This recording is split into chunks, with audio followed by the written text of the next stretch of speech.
Guys, आप सभी का स्वागत है मेरी न्यू वीडियो में। आज हम एक ऐसे आलसी ब्राह्मण की कहानी के बारे में बात करेंगे जो दिन भर सोता रहता था और उसे वरदान में कुछ ऐसा मांगा कि वह खुद ही परेशान हो गया। उसकी पत्नी ने ऐसा क्या किया कि वह अपने काम भी खुद करने लग गया और परेशानी भी दूर हो गई। आइए जानते हैं आपका इंतज़ार ख़त्म करके हमारे आलसी ब्राह्मण की कहानी को। एक बार की बात है, एक गांव में एक ब्राह्मण रहता था।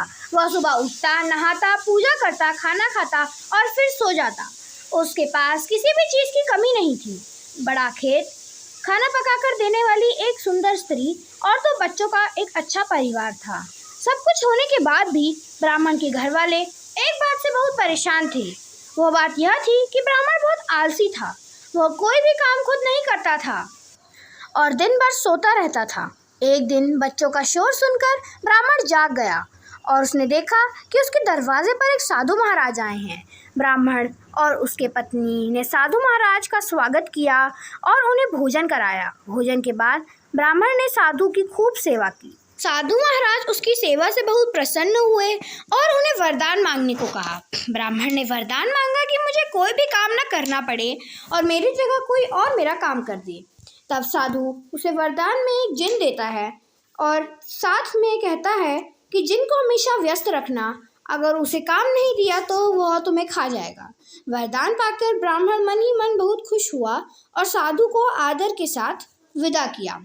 साधु के जाते ही वहाँ एक जिन प्रकट हुआ।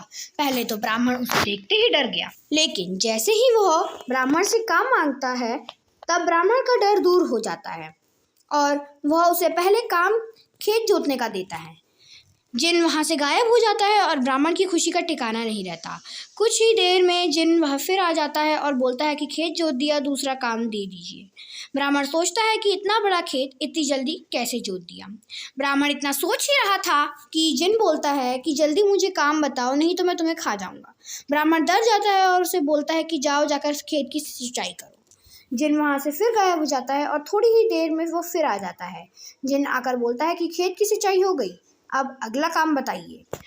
फिर ब्राह्मण ने एक एक कर सभी काम बताते जाता है और जिन उसे चुटकियों में पूरा कर देता है।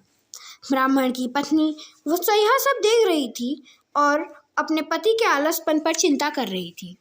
शाम होने से पहले ही जिन सभी काम कर दिया था। सब काम करने के बाद जिन ब्राह्मण के पास आ जाता है और बोलता है अगला काम बताइए, नहीं तो मैं आपको खा जाऊंगा। अब ब्राह्मण के पास कोई भी काम नहीं बचता जो उसे वो करने के लिए कहे। उसकी चिंता होने लगी कि अब वो और भी ज़्यादा डरने लग गया कि अब मेरे साथ क्या होगा। जब ब्राह्मण की पत्नी अपने पति को डरा हुआ देखती है तो अपने पति के संकट से निकालने के लिए सोचती है। वह ब्राह्मण से बोलती है कि स्वामी, अगर आप मुझे वचन देंगे कि आप कभी भी आलस नहीं करेंगे और अपने सभी काम खुद करेंगे तो मैं जिनको ऐसा काम दे सकती हूँ जो भी वो नहीं कर सकता है। इस पर ब्राह्मण सोचता है कि पता नहीं यह क्या काम देगी, पर अपनी जान बचाने के लिए ब्राह्मण अपनी पत्नी को वचन दे देता है। इसके बाद ब्राह्मण की पत्नी जिन से बोलती है कि हमारे यहाँ एक कुत्ता है, तुम जाकर उसकी पूंछ पूरी सीधी कर दो। याद रखना, पूंछ पूरी एकदम सीधी नहीं होनी चाहिए। जिन बोलता है कि अभी ये काम कर देता हूँ। यह बोलकर वो वहाँ से चला जाता है। लाख कोशिश के बाद भी वो कुत्ते की पूंछ सीधी नहीं कर पाता है और हार मान लेता है। हार कर जिन ब्राह्मण के यहाँ से चला जाता है।